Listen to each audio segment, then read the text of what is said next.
여러 가지 힘든 일들이 많은 오늘을 사는 우리들에게 코로나19까지 겹쳐서 고된 일상으로 삶의 여유를 잃어버리고 하늘을 바라볼 시간조차 없이, 어떤 분이 말합니다. 왜 이리 시간이 빨리 가느냐고, 왜 이리 세월이 빠르냐고. 안타깝게도 그렇게 빨리빨리 살아온 지난날의 삶의 습관이 이제 어느 날 무언가 하지 않으면 꼭 실패한 것 같고, 또한 무언가를 하지 않으면 불안한 강박관념 속에 시달리고 있는 민족이 있다면 바로 우리들이 아닐까 생각해 봅니다. 그로 인해 마음들은 메말라지고 마음들은 더 강팍해져서 어느 날 이웃에 대한 배려도 없고 작은 실수를 받아줄 수 있는 여유도 없어서 모두가 상처 아닌 상처를 안고 외로움과 우울감에 시달리고 있는 사람들이 주변에 얼마나 많은지 모릅니다. 사랑하는 성도 여러분, 주변에 살만한 국가 중에 가난한 나라를 돕는 가장 인색한 나라가 여러분 기억 속에 어느 나라라고 생각합니까? 어떤 보고서 통계를 하면 OECD 국가 중에서 가난한 나라를 돕는데 가장 인색한 나라가 코리아라고 하는 통계 발표가 된 걸 보았습니다. 참으로 생각 밖에 부끄러운 일이 아닌가 한번 생각해 봅니다. 개인적 이기주의, 남을 도와주지 않는데 인색하는데 세계 1위라고 하는 불명예스러운 통계 앞에 우리의 개인적인 삶을 한번 돌아보는 기회가 되었으면 좋겠습니다. 오늘날 우리들은 지나친 경쟁사회 구조 속에서 1등 내지는 성자가 아니면 뭔가 패자 같고 실패자 같은 세상 문화 속에 내몰리고 있습니다. 그래서 어느 날 자기 자신을 보기도 급급해서 이웃, 가족, 다른 사람을 헤아려 살필 수 없는 여유를 잃어버리고 살고 있는 우리의 모습을 한번 되돌아봐야 합니다. 어느 날 한 교실의 선생님이 길거리에 빵 부스러기를 집어먹는 아주 깡마른 아이 사진을 보여주면서 아이들에게 그렇게 말했다고 합니다. 여러분, 이 사진 속에 등장하는 이 아이와 비교해 볼 때 여러분들은 얼마나 행복한지 한번 생각해 보세요 라고 말했답니다. 그렇게 말할 때 한 아이가 뒤에서 손을 들고 벌떡 일어나더니, 선생님, 남의 아픔을 보고 내가 얼마나 행복한 것을 아는 것은 별로 좋은 생각이 아닌 것 같습니다. 같이 아픔을 해결해 주려고 생각하는 생각이 있어야 되지 않습니까? 라고 하며 그 선생님을 부끄럽게 했다고 말합니다. 오늘 이 땅에 사는 많은 사람들의 가짐의 기준, 누림의 기준, 행복의 기준을 어디에 두고 있느냐에 따라서 오늘 우리의 행복 지수는 상당히 달라질 것입니다. 뿐만 아니라 내가 가졌음에, 누리고 있음에 행복함에 대한 거룩한 사명을 다시 깨달을 수 있지 않을까 생각해 봅니다. 인류 역사는 끊임없는 변화를 통해 더 잘 먹고 더 잘 입고 더 잘 살기 위한 행복으로 계속 도전하고 있습니다. 그런데도 안타깝게도 자연재해는 계속 꼬리에 꼬리를 물고 있고, 때로는 종교적, 민족적 전쟁은 계속 곳곳에 싸움과 아픔과 죽음의 소식이 전해지고 있습니다. 특별히 코로나19는 인종을 차별하지 않고 민족이나 국가를 차별하지 않고 온 세계가 이제 죽음의 그림자 앞에서 해결책을 찾지 못하고 방황하고 있습니다. 오늘 저는 이 본문 에레미야서를 통해서 하나님이 당시 버릴 수 없는 민족, 또한 멸망시킬 수 없는 당신의 백성들을 처참하게 버려가면서 그 엄청난 심판 앞에 애끓는 눈물과 가슴을 치며 통곡하는 선지자 에레미야의 말씀을 성경에 기록하고 끊임없는 세계 속에 그 말씀을 읽게 하셨는데, 저는 오늘 이 백성에게 들려오는 하나님의 음성이 에레미야의 통곡 속에 있지 않을까 생각하면서 말씀을 묵상해 보려고 합니다. 오늘 함께 읽은 본문의 주인공 선지자 에레미야는 헬가야의 아들로 예루살렘에서 약 5km 정도 떨어져 있는 아나도 출신입니다. 그는 청년 때 남왕국 유다 제16대 왕 요시야 왕 13년 차에 그가 하나님의 부름을 받습니다. 에레미야는 하나님께 부름을 받아 40년간 하나님의 말씀을 대언하며 그 백성을 인도했는데, 에레미야가 사역할 동안에 4명의 왕을 함께 섬겨가며 사역합니다. 요시야, 여호아스, 여호와긴, 마지막 남왕국 유다의 패망으로 바벨론의 포로로 잡혀간 시드기야 왕 때까지입니다. 특별히 에레미야 선지자는 요시야 왕보다 8살 어린 나이인데, 요시야 왕이 머깃도 전투에서 39세의 나이에 생을 달리합니다. 에레미야가 부름받기 전 요시야 집권 12년 차에 요시야는 그 백성의 타락된 상황을 바라보고 드디어 온 백성들 앞에 하나님께로 돌이키자고 종교 개혁을 시작했습니다. 이제 계획을 시작하고 1년이 채 안 됐을 때 그는 머깃도 전투에서 전사를 하면서 죽어갑니다. 그 요시야 왕의 죽음을 목도한 이 에레미야의 마음은 어떠했겠습니까? 그 이후 그는 계속적으로 남왕국 유다 백성들을 향해 북왕국 이스라엘의 멸망처럼 계속 우상에 빠지고 하나님 말씀을 저버리며 하나님을 떠나 있다면 하나님은 남왕국 유다까지도 멸망을 말씀하고 계시다고 권면합니다. 그런데 남왕국 유다 백성들은 선지자 에레미야의 말에 귀를 기울이지 않습니다. 도리어 거짓 선지자의 말에 귀를 기울이기 시작합니다. 이러한 심각한 때 하나님께 부름받았던 예레미야, 그는 말합니다. 하나님, 나는 너무 어립니다. 나는 이 일을 감당할 수 없습니다 라고 말할 때 하나님은 그 예레미야에게 재차 부르시고 또한 사명을 더해 주십니다. 예레미야 1장 7절에 여호와께서 내게 이르시되 너는 아이라 말하지 말고 내가 너를 누구에게 보내든지 너는 가며 내가 무엇을 명령하든지 너는 말할지니라. 너는 그들 때문에 두려워하지 말라. 내가 너와 함께하여 너를 구원하리니 나 여호와의 말이니라 라고 말합니다. 실제로 예레미야는 어린 나이에 부름을 받았습니다. 근데 그는 나이 어리다고, 아니 하나님의 그 거룩한 부담 앞에 스스로 할 수 없다 말할 때 하나님은 이미 에레미야가 태어나기 전부터 이 일을 위해 예비한 하나님의 일꾼임을 말씀하시면서 너 자신도 세상 사람들도 너를 어리다고 말할 때 너 그 말에 해롭당하지 말아라. 너 어리라고 너 스스로도 말하지 말아라. 내가 보내는 곳이면 너는 가야 한다. 내가 하는 말이면 너는 그 말을 선포해야 한다. 그러나 기억해라. 내가 언제나 너와 함께하고 너를 지켜줄 거다. 뿐만 아니라 너를 핍박하는 사람을 두려워하지 말아라 라고 말합니다. 선지자 예레미야에게 맡겨진 사명은 하나님이 직접 그 입에다가 물려준 말씀입니다. 이어지는 예레미야 1장 9절에는 그렇게 말합니다. 여호와 하나님께서 그의 손을 예레미야 입술에 댑니다. 그리고 말씀합니다. 보라, 내가 내 말을 내 입에 두었노라. 보라, 내가 오늘 너를 여러 나라와 여러 왕국 위에 세워 내가 그들을 뽑고 파괴하며 파멸하고 넘어뜨리며 때론 건설하고 심게 하였느니라 라고 말씀하셨습니다.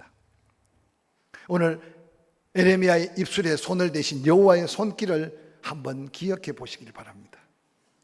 이사야가 부름받을 때 하나님은 친히 사자들을 통해 제단의 숯불로 이사야의 입술 정결케 하며 하나님의 말씀의 권세를 부여해 주셨습니다.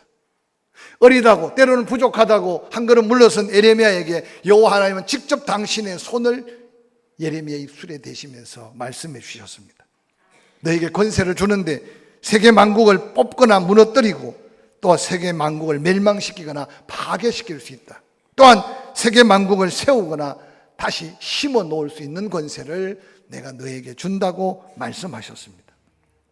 선지자 예레미야는 거룩한 부담으로 어쩔 수 없는 하나님 말씀 앞에 순종할 수밖에 없었습니다. 그 사명의 길은 영광스러운 길이지만 고통의 길이었습니다.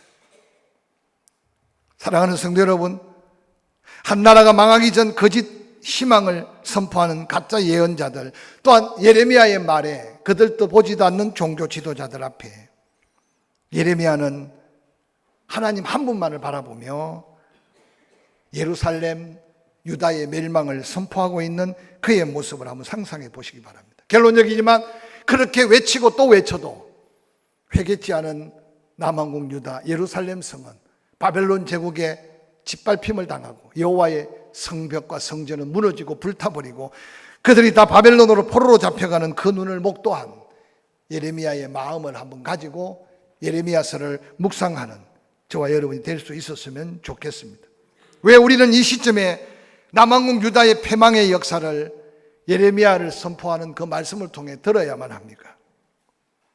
저는 요즘 이 시대를 바라보면서 가난의 굴레를 벗어던지고 자본주의 사회의 풍요로움과 부유함에 익숙해진 우리들에게 잘못된 나쁜 버릇이 있다면 그것은 오직 끊임없이 성공에 대한 도전, 또한 가져야 되고 누려야 된다는 지나친 욕심이 우리들의 삶의 근간을 흔들고 있지 않는가 생각해 봅니다. 뿐만 아니라 강자 앞에 굽힌거리고 약자 앞에 비굴하게 구는 우리의 삶의 모습들을 다시 한번 돌아보면서 교회만이라도 다시 한번 말씀 앞에 서서 이 나라 민족에 다시 한번 어두움을 밝히는 빛이 돼야 되고, 곳곳에 썩어져 부패하는 곳에 믿음의 진리를 통해, 말씀을 통해 그들을 깨우쳐 바로 잡아야 할 빛과 소금의 사명이 있음을 다시 한번 깨닫는 저와 여러분이 될 수 있기를 주의 이름으로 간절히 축원합니다.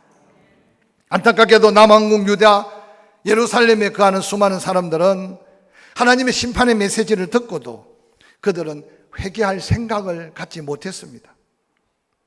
오늘 본문 내용은 전형적인 이스라엘 패망을 선포하는데 예레미야 1장 11절부터 기록한 말씀을 한번 볼까요? 여호와의 말씀이 또 내게 임하니라. 이르시되 예레미야야 내가 무엇을 보느냐 하며 내가 대답하되 살구나무 가지를 보나이다. 여호와께서 내게 이르시되 내가 잘 보았다. 이는 내가 내 말을 지켜 그대로 이루려 함이라 하시고, 여호와의 말씀이 다시 예레미야에게 임합니다. 이르시되 내가 무엇을 보느냐? 대답하되 끓는 가마를 보나이다. 그 윗면이 북에서부터 기울어졌나이다 하니, 여호와께서 내게 이르시되 재앙이 북에서부터 일어나 이 땅의 모든 주민에게 부어지리라. 내가 북방 왕국들의 모든 족속들을 부를 것인즉 그들이 와서 예루살렘 성문 어귀에 각기 자리를 정하고 그 사방 모든 성벽과 모든 유다 성읍들을 치리라. 여호와의 말이니라.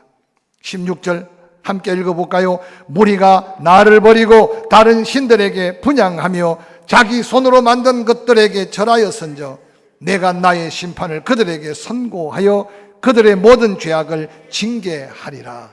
하나님의 말씀입니다. 부름받은 예레미야, 하나님이 그에게 가장 먼저 보여준 것은 환상 가운데 살구나무 가지를 보여주셨습니다. 우리는 왜 살구나무 가지를 보여줬나 이해하기 어렵겠지만 히브리적 사고는 살구나무 가지에 꽃은 겨울을 뚫고 가장 먼저 핍니다. 가장 먼저 피었다가 가장 먼저 지잖아요. 오늘 살구나무 가지를 바라본 예레미야에게 하는 말이 내가 말한 걸 내가 속히 이룰 것이다. 하나님의 심판의 임박성과 하나님의 심판의 긴급함을 하나님은 느헤미야에게 지금 말씀하셨어요. 느헤미야에게 말씀한 심판의 말씀은 속히 이루어지고 속히 하나님이 시행할 말씀이라는 말씀의 엄중함을 전하면서 또다시 환상을 보여줍니다. 네가 또 무슨 환상을 보았느냐? 끓는 가마가 북에서부터 기울어져 있는 것을 보았습니다. 너는 기억해라. 다가올 엄청난 재난과 심판의 환란은 내가 북쪽에 있는 왕국들 그 모든 군대들을 불러 모아서 회개하지 않는, 아니 심판받아야 마땅할 남왕국 유다 예루살렘 백성들을 심판하기 위함이라고 말씀하셨습니다. 그러나 하나님은 심판만 하신 하나님이 아닌 것을 본문을 통해 우리는 기억해야 합니다. 오늘 본문에 여러 번 등장하는 표현이 있는데 내 딸, 내 백성이 바로 그 표현입니다. 하나님은 남왕국 유다 백성들을 향하여 예레미야에게 끊임없이 말씀합니다. 그들은 딸, 내 백성. 하나님의 딸, 하나님의 백성이라는 말은 하나님이 아직도 채찍을 들었지만 심판은 하지만 그들을 사랑한다는 하나님의 마음이 그 속에 담겨 있습니다. 사랑하기에 징계해야 하고 사랑하기에 공의로운 심판으로 그들을 멸망시켜 70년은 바벨론의 포로로 끌려가게 만드시는 하나님의 마음은 어떠한가를 한번 살펴보아야 합니다. 오늘 그 안타까운 하나님의 마음을 깨달은 예레미야는 이렇게 탄식합니다. 예레미야 8장 18절에 슬프다 나의 근심이요 어떻게 위로를 받을 수 있을까? 내 마음이 병들었다. 예레미야 마음이 암이 걸리고 예레미야 마음이 상처 있어서가 아니라 그 백성의 돌이켜 회개하지 않는 모습과 하나님의 사랑 안에 근심하는 그 마음이 예레미야의 근심이었고 슬픔이었습니다.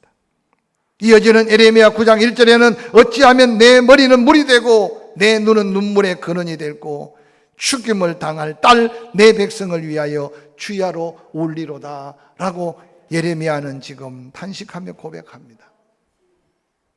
저는 이 말씀을 준비하면서 요즘 인터넷 이렇게 SNS가 발달해서 뭐 하나 사건이 터지면 너무나 분명하게 뭔가 꼭 갈라져 있는 세계 속에 살고 있는 것 같아요. 우리 가운데도 그런 생각 속에 살고 있는 사람들이 있기 때문에 누가 옳고 그름이 문제가 아니라 박수 치지 않는데도 어떤 사람은 박수를 치고 또한 한쪽에는 박수 치고 있는데 한쪽에서는 엄청난 불평과 원망을 쏟아부으면서 온 세상이 갈 길을 잃어버리고 방황하고 있는 표류하는 민족이 우리의 민족이 아닌가 생각할 정도로 안타까움이 사로잡혀 있습니다. 세상 사람들은 어떨지 모르지만 예수 그리스도를 믿어 구원받은 성도들은 다시 한번 나 자신을 살피고 뿐만 아니라 나라와 민족 앞에 우리들의 모습이 어떠해야 될지를 다시 한번 말씀의 기준 속에 하나님 앞에 부르짖어 기도해야 될 제목을 가져야 될 시대 속에 살고 있음을 기억하시기를 주의 이름으로 간절히 축원합니다. 성경 전반적으로 보면 하나님은 은혜 베푸시는 하나님입니다.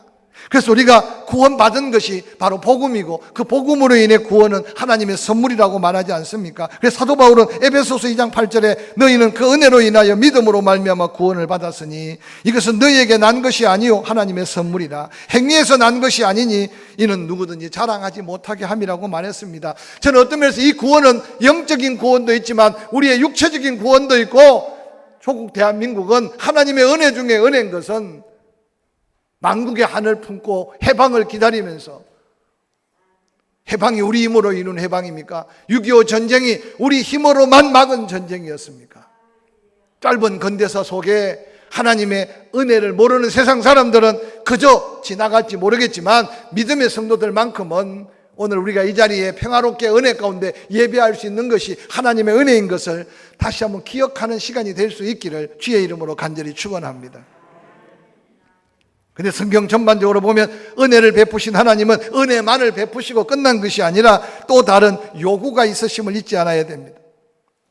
즉 은혜 받은 백성답게 살아야 한다는 겁니다. 신명기 10장 12절 13절은 구속받은 이스라엘 백성들을 향해 모세는 그렇게 선포합니다. 이스라엘아 내 하나님 여호와께서 내게 요구하는 것이 무엇이냐?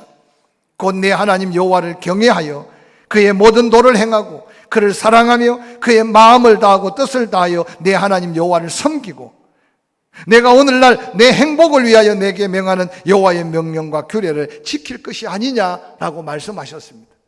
이 신명기 10장 12절 13절 말씀이 너보산에 줄줄이 앉아있는 이스라엘 백성들에게만 향한 말씀이 아닐 수 있다는 것을 이 아침에 깨닫는 저와 여러분이 될 수 있기를 주의 이름으로 간절히 축원합니다. 여러분 입으로 예수 믿어 마음으로 믿어 입으로 시인한 구원의 확신 속에 천국의 소망 속에 살고 있다면 우리는 그 은혜가 하나님의 은혜인 것을 먼저 고백하고 그 은혜에 감사하는 구원받은 확신 있는 감사가 있기를 주의 이름으로 간절히 축원합니다. 그런데 하나님의 요구하심이 있어요. 하나님 왜 너를 구원했으며 왜 우리에게 이 같은 은혜를 주셨을까? 그것은 바로 하나님의 요구하심이 여호와를 경외하며 그 모든 도를 행하고 그를 사랑하며 마음을 다하고 뜻을 다하여 내 여호와 하나님을 섬기고 내가 오늘날 내 행복을 위해 내게 명하는 여호와의 명령과 규례를 지킬 때 하나님의 그 구원, 하나님의 그 놀라운 축복이 영원할 것을 약속하는 이 약속의 요구를 한번 다시 귀담아 마음에 담을 수 있기를 주의 이름으로 간절히 축원합니다. 제 작은 목소리가 누구에게 들리겠습니까마는 오늘날 한국교회 현주소가 정말 여호와 하나님을 경외하며 마음을 다하고 온 힘을 다해서 여호와 하나님을 섬기며 그 예배가 진정한 예배고 그 헌신이 정말 하나님이 기뻐할 만한 아름다운 헌신인가 끊임없이 물어가면서 저와 여러분의 남은 생애 아름다운 믿음의 하나님의 요구하심 앞에 당당히 설 수 있는 저와 여러분이 될 수 있기를 주의 이름으로 간절히 축원합니다. 근데 안타깝게도 그렇게 그 은혜 속에 살았던 남한국 유다 예루살렘 도성에 거하는 수많은 백성들, 그들은 안타깝게 여호와를 경외함을 버리고 우상을 숭배했습니다. 하나님 말씀하신 말씀을 저버렸습니다. 아니 심판의 말씀까지도 그들은 듣지 않고 회개할 기회까지 놓쳐버렸습니다. 예레미야 8장 20절에 남한국 유다 백성들의 울부짖은 소리를 예레미야는 그렇게 담고 있습니다. 추수할 때가 지나고 여름이 다 되었으나 우리는 구원을 얻지 못한다. 사랑하는 성도 여러분, 일찍 일어나고 늦게 누구며 수고의 떡을 먹음이 헛되다고 말했던 믿음의 선조들의 이야기가 오늘 이 시대에 우리의 삶의 모습이 아닐까 생각합니다. 끊임없이 일자리를 만드는데도 일자리가 없다고 수많은 실업자가 있습니다. 힘든 일들은 우리와 다른 문화 속에 살던 사람들이 지금 와서 고통과 어려움 속에 일을 하고 있습니다. 갑자기 불어닥치는 경제적인 위기, 정치적인 위기, 사회에 조성된 여러 가지 위기는 어느 날 우리의 마음속에도 감사는 그냥 원망과 불평이 앞설 수 있습니다. 그렇게 낙심하고 원망하는 이스라엘 백성들을 향해 예레미야의 반응입니다. 예레미야 8장 21절에 딸 내 백성이 상하였으므로 나도 상하여 슬퍼하며 놀라우며 사로잡혔다. 길라앗에는 유황이 있지 아니한가? 그곳에는 의사가 있지 아니한가? 딸 내 백성이 치료를 받지 못하면 어쩌민고? 어찌하여 내 머리는 물이 되고 내 눈은 눈물 근원이 되고 죽임을 당할 딸 내 백성을 위하여 내가 할 수 있는 것은 주야로 통곡하는 것밖에 없다 라고 느헤미야는 탄식합니다. 길라앗에 유황이 있지 않는가? 좋은 약이 있는데 왜 못 고치느냐? 좋은 의사들이 수없이 많은데 왜 못 살리느냐? 예레미야가 하나님 심판 앞에 있는 이스라엘 백성들, 남한국 유다 백성들의 모습이 아니라 오늘 때때로 우리가 중환병에 걸리거나 오늘 우리 주변에 어려움 당한 이웃들을 바라볼 때 여러분 세상 사람들뿐만 아니라 택함 받은 성도들도 탄식할 수 있는 탄식이 아닙니까? 선지자 예레미야는 수없이 치유받을 수 있고 회복될 수 있고 새롭게 설 수 있는 심판의 메시지, 회개의 메시지를 전했으나 그들은 경청하지 않았습니다. 그 안타까운 상황 속에 하나님의 마음과 어리석은 남한국 유다 백성들의 그 모습을 바라보며 선지자 예레미야가 할 수 있는 것은 주야로 눈물로 밤을 지새우며 통곡하는 기도밖에 없다는 사실을 고백하는 이 말을 통해 수많은 사람들이 예레미야를 가리켜서 눈물의 예언자다, 눈물의 선지자다 그렇게 불렀습니다. 저는 이 말씀을 묵상하면서 우리는 최근에 혹시 뭔가 울면서 기도하고 눈물을 흘리면서 찬양했던 흔적이 있는가라고 돌아보면서 하나님의 은혜가 사라진 곳에 가장 먼저 다가오는 게 심령의 강팍함이고 심령이 메마른 곳에 가장 먼저 나타나는 증거가 우리 눈에 눈물이 메마른다는 사실을 한번 기억해 보시기를 바랍니다. 나라를 잃어버리고 가정을 잃어버리고 세상 모든 것을 잃어버린 믿음의 선조들이 하나님의 은혜를 회복하고 난 다음 그들이 성전에 오르면서 불렀던 노래를 제가 예배 처음 시작할 때 말씀을 이루었습니다. 원망하고 불평하며 수없는 고통의 생활을 보냈는데 하나님의 은혜를 덧입고 보니 세상 수많은 사람들이 말합니다. 너희 나라는 하나님이 큰 일을 행하셔서 다시 회복된 거야. 그러면서 스스로 돌아보니 이건 우리의 수고와 우리의 애씀이 아니라 꿈꾸는 것 같다고. 그래서 시편 126편에 그들은 그렇게 노래하며 뒤늦게나마 손에 손을 붙들고 예루살렘 성전을 오르면서 외쳤던 노래가 눈물을 흘리며 씨를 뿌리는 자는 기쁨으로 거두리로다. 울며 씨를 뿌리러 나가는 자는 반드시 기쁨으로 그 곡식단을 가지고 돌아오리라다. 울어야 될 때 울지 못하고 통회하며 회개해야 될 때 회개하지 못한 어리석은 그 백성들이 뒤늦게나마 하나님의 은혜를 덧입고 그들은 울기 시작했고 눈물을 흘리며 소망의 씨를, 믿음의 씨를 뿌리기 시작했어요. 그래서 그 후손들에게 남긴 말이 뭡니까? 울어라! 기쁨이 있을 거다.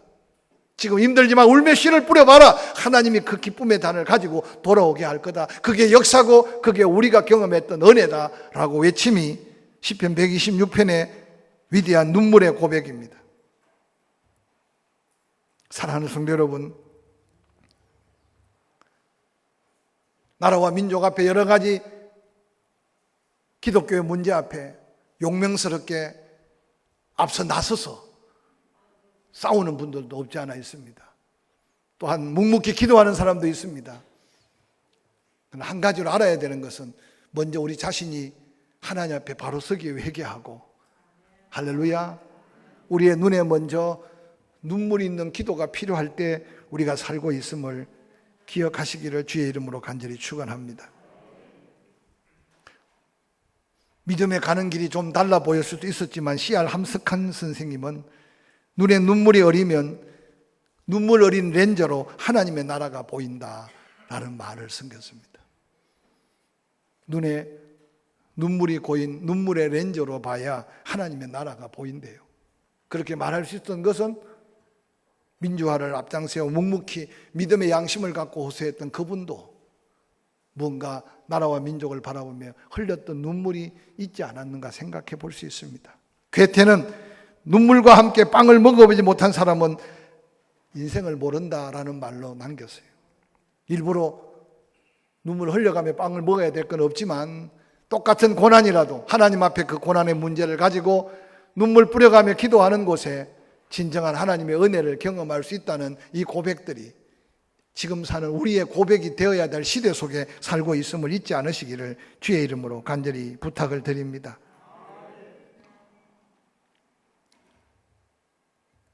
예언자 예레미야 홀로 외롭게 밤낮으로 눈물 흘리며 나라와 민족을 붙들고 애통해 했던 그 눈물이 이 시대에 필요한 우리의 눈물이 아닐까 생각해 봅니다.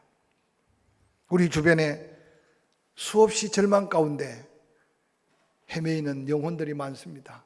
이때 우리가 사랑의 복음을 전해야 될 때고, 할렐루야, 이때 위로의 복음을 전해야 될 때고, 이때 그들을 위해 흘려주는 눈물 한 방울 한 방울이 다시 그 영혼들을 그리스도의 사랑의 품으로 불러 모을 때인 것을 기억하고, 그 규정상 거리두기를 했지만 끊임없이 이 코로나19와 싸워가면서 우리 옆에 누군가 앉아야 될 그 자리의 주인공을 함께 울어가며 찾아가는 저와 여러분이 될 수 있기를 주의 이름으로 간절히 축원합니다. 유명한 장군 윌링턴이 성전을 기념하는 파티가 열렸습니다. 파티가 무르익을 때 그가 그렇게 애지중지 자랑했던 다이아몬드가 박힌 담뱃값이 있었는데 늘 그 담뱃값을 펼쳐가며 반자랑 삼아 담배를 피는 게 그의 일상의 중요한 일이었다고 합니다. 그런데 그 파티가 무르익어 갈 때 담뱃값을 찾았는데 갑자기 그 소중하게 여기는 담뱃값이 없어진 거예요.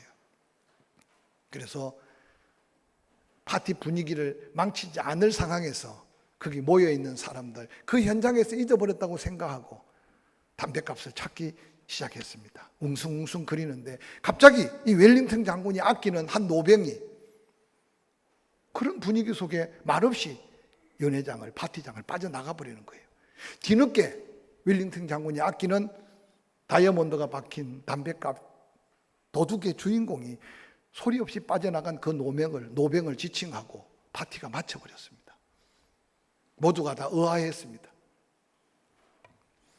그런 세월이 지났는데 어느 날 보니까 웰링턴 장군의 다른 조끼에 그 담뱃값이 들어있는 걸 발견하게 된 거죠.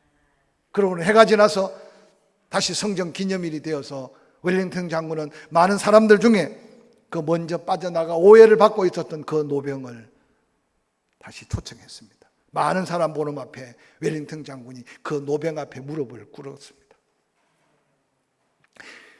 그러면서 그렇게 말했어요. 당신이 먼저 빠져나가는 바람에 오해하인 오해를 사서 얼마나 마음이 불편했는지 모른다. 당신도 마음이 불편했을 거다. 용서를 구한다. 근데 한 가지 궁금한 것은 왜 그때 당신이 그런 부담을 안고 그 자리를 빠져나갔느냐라고 물었답니다. 그때 그 노병이 나지막한 목소리로 그렇게 고백했습니다. 내가 전쟁터를 헤매는 동안 내 가족들은 너무 굶주림에 사로잡혀 지금도 굶고 있습니다. 근데 이 파티장에 빵과 고기를 보는 순간 내 가족들이 생각나서 내 호주머니에는 당신의 담뱃값보다 더 소중한 빵과 고기를 잔뜩 감추고 있었기에 이게 발견될까 봐 내가 먼저 자리를 피한 것뿐입니다. 당신의 담뱃값에 오해를 사든 말든 나는 내 가족의 굶주림에 내가 이곳에서 그 빵과 고기를 먹을 수가 없었습니다 라고 고백했답니다. 이 장군은 자기의 부하 병사가 그런 고통을 당하는 걸 알지 못함을 후회하면서 모든 청중 앞에 사과하고 눈물을 흘렸다는 한 이야기를 제가 예화책에서 발견했습니다. 사랑하는 성도 여러분, 우리에게 다시 눈물샘이 열리도록 기도하고 우리 이웃들을 다시 한번 관심 갖고 돌아보고 할렐루야 받아주고 위로해주고 예수님도 말씀하셨어요. 결혼식장도 중요하지만 장례식장에 가서 위로하는 게 더 우선순위가 돼야. 그러나 안타깝게도 이 시대 말에 춤을 춰야 될 자리에 춤을 잊어버렸고 노래 불러야 될 자리에 노래를 잃어버렸고 애곡해야 될 자리에 눈물을 잃어버릴 시대가 마지막 시대인 것을 한탄하셨습니다. 죄송하지만 기쁨 가운데도 울어야 되지만 이제 우리 나라와 민족을 가슴에 품고 흘릴 눈물이 있어야 될 때 우리가 살고 있음을 기억하고 이 한 주간 다시 자신을 돌아보고 울고 할렐루야 가족을 돌아보고 다시 울고 또 내 이웃을 돌아보며 우리의 눈물에 뿌린 자리마다 영혼들이 살아나고 가정들이 회복되고 혹이라도 포항한 기퉁이 우리의 눈물의 기도가 이 나라 이민족 남북 문제 세계 정치적 문제 경제적 문제 하나님의 선한 역사를 기대하는 소망의 눈물이 우리의 눈물이기를 주의 이름으로 간절히 축원합니다.